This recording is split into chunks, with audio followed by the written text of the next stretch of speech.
আপনি হয়তো বা আপনার ফেসবুক পেজে দিনের পর দিন কষ্ট করে ভিডিও আপলোড করছেন ঠিকই, কিন্তু আপনার সেই ভিডিওগুলি দর্শকদের সামনে যাচ্ছে না, যার ফলে আপনার ফেসবুক পেজের রিচ এবং ভিউজ দুইটাই ডাউন হয়ে গেছে।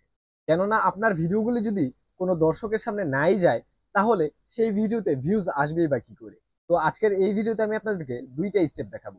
এই দুইটা স্টেপ ফলো করলেই কিন্তু আপনারা আপনাদের ফেসবুক পেজের রিচ এবং ভিউজ দুইটাকেই আপ করে নিতে পারবেন। তো চলুন আর কথা না বাড়িয়ে সরাসরি দেখে নেওয়া যাক কিভাবে আপনারা এই দুইটা স্টেপ ফলো করে আপনাদের ফেসবুক পেজের রিচ এবং ভিউজ দুটাকেই আপ করে নিতে পারবেন। তবে ভিডিওটি শুরু করার পূর্বে আপনাদের কাছে আমার ছোট্ট একটা রিকোয়েস্ট, আপনি যদি এই চ্যানেলে নতুন দর্শক হয়ে থাকেন বা এখনো পর্যন্ত যদি আমার এই চ্যানেলটিকে সাবস্ক্রাইব না করে থাকেন, তাহলে অবশ্যই চ্যানেলটিকে সাবস্ক্রাইব করে সাবস্ক্রাইবের পাশে থাকা বেল আইকনটি একটা ক্লিক করে রাখবেন এই ধরনের টিপস এবং ট্রিক সম্পর্কিত গুরুত্বপূর্ণ ভিডিওগুলি সবার আগে পেতে। আর যারা আগে থেকে সাবস্ক্রাইব করে রেখেছেন তাদেরকে অসংখ্য ধন্যবাদ। আর যারা এই ভিডিওটি ফেসবুক থেকে দেখছেন তারা অবশ্যই আমাদের ফেসবুক পেজটিতে ফলো করতে ভুলবেন না। তো চলুন আর কথা না বাড়িয়ে সরাসরি আমরা আমাদের মোবাইলের স্ক্রিনে চলে যাই। তো ভিউয়ার্স, এর জন্য সর্বপ্রথম আমি আমার ফেসবুক পেজটিকে লগ ইন করে নিলাম। তারপর আমি এখান থেকে আমার প্রোফাইল পিকচারের উপর একটা ক্লিক করব। তারপর এখান থেকে একদম নিচে চলে আসবো। এখন নিচে আসলে আপনি এখানে দেখতে পারবেন হেল্প এন্ড সাপোর্ট বলে একটা অপশন দেওয়া রয়েছে, এখানে একটা ক্লিক করব। তারপর এখান থেকে আপনি দেখতে পারবেন সাপোর্ট ইনবক্স বলে একটা অপশন দেওয়া রয়েছে, এখানে একটা ক্লিক করব। তারপর এখান থেকে দেখতে পারবেন ইউর অ্যালার্টস বলে একটা অপশন দেওয়া রয়েছে, এখানে একটা ক্লিক করব। তো এখন এখানে দেখতে পাচ্ছেন এখানে কিন্তু নো ভায়োলেশন, মানে আমার এই পেজে কিন্তু কোনো ভায়োলেশন নেই। তো এটা গেল প্রথম স্টেপ। আপনারা এইভাবে আপনাদের ফেসবুক পেজটা একটু চেক করে নেবেন আপনাদের ফেসবুক পেজে কোনো সমস্যা রয়েছে কিনা। তারপর আপনি এখান থেকে ব্যাক করে আপনার পেজে চলে যাবেন। তো প্রোফাইলে আসার পরে আপনি এখান থেকে দেখতে পারবেন এই যে এখানে একটা থ্রি ডট মেনুর অপশন দেওয়া রয়েছে, এখানে একটা ক্লিক করবেন। তারপর এখান থেকে পেজ স্ট্যাটাস, এখানে একটা ক্লিক করবেন। তারপর এখান থেকে এই যে সবার উপরে আপনি দেখতে পারবেন পেজ ইজ রিকমেন্ডেবল, এখানে একটা ক্লিক করবেন।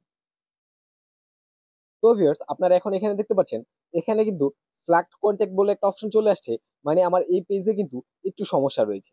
তো আমি এখান থেকে ম্যানেজ কন্টেন্ট, এখানে একটা ক্লিক করব। তারপর এখানে যে আপনি সবার নিচে দেখতে পাচ্ছেন Sheikh Mamun create a post as the page that was flagged as unsaved. তো আপনারা এখান থেকে এই অপশনটিতে একটা ক্লিক করবেন। পরে এখান থেকে একটু নিচে স্ক্রল ডাউন করবেন। এখন এখানে আপনি দেখতে পারবেন আপনার কোন ভিডিওতে সমস্যা রয়েছে। এই যে দেখতে পাচ্ছেন একদিন আগে কিন্তু এই ভিডিওটা আমি আপলোড করেছিলাম টিকটক ভিডিও ভাইরাল করার উপায়। তো এখানে কিন্তু তারা বলছে আমার এই ভিডিওটা ফেসবুকের কমিউনিটি গাইডলাইন্সের আন্ডারে পড়ে না, তাদের কমিউনিটি গাইডলাইন্সের রুলস ভঙ্গ করেছে। তো আমি এখন এখান থেকে যেটা করবো যে আপনি এখান থেকে সবার নিচে দেখতে পাচ্ছেন টেক অ্যাকশন বলে একটা অপশন দেওয়া রয়েছে, এখানে একটা ক্লিক করবো। তারপর এখান থেকে ডিলিট পোস্ট, এখানে একটা ক্লিক করবো। তারপর এখান থেকে আমি এই পোস্টটাকে ডিলিট করে দিব।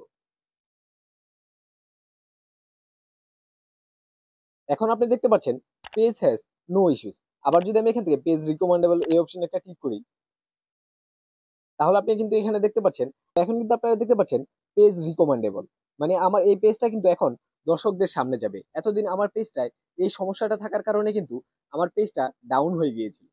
তো আমি বলবো আপনারা যারা ফেসবুক পেজে কাজ করেন তারা অবশ্যই ফেসবুক পেজে প্রায় দুই একদিন পর পরই চেক করে নেবেন এই দুইটা অপশন আপনাদের ফেসবুক পেজে কোনো সমস্যা হলো কিনা। তো ভিউয়ার্স, এভাবেই কিন্তু খুব সহজে আপনারা এই দুইটা স্টেপ ফলো করে আপনাদের ফেসবুক পেজের রিচ এবং ভিউজ দুটাকেই আপ করে নিতে পারবেন। তো এই ছিল আমার আজকের ভিডিও। আশা করি ভিডিওটি ভালো লাগলে অবশ্যই একটা লাইক দিয়ে চ্যানেলটিকে সাবস্ক্রাইব করতে ভুলবেন না। আর অবশ্যই ভিডিওটি সম্পর্কে আপনাদের মূল্যবান মতামত কমেন্ট বক্সে কমেন্টস করে জানাতে ভুলবেন না। তো আজকের মতো এখানেই বিদায় নিচ্ছি, আবার দেখা হবে অন্য কোনো নতুন ভিডিওতে। সে পর্যন্ত সবাই ভালো থাকবেন, সুস্থ থাকবেন। আল্লাহ হাফেজ।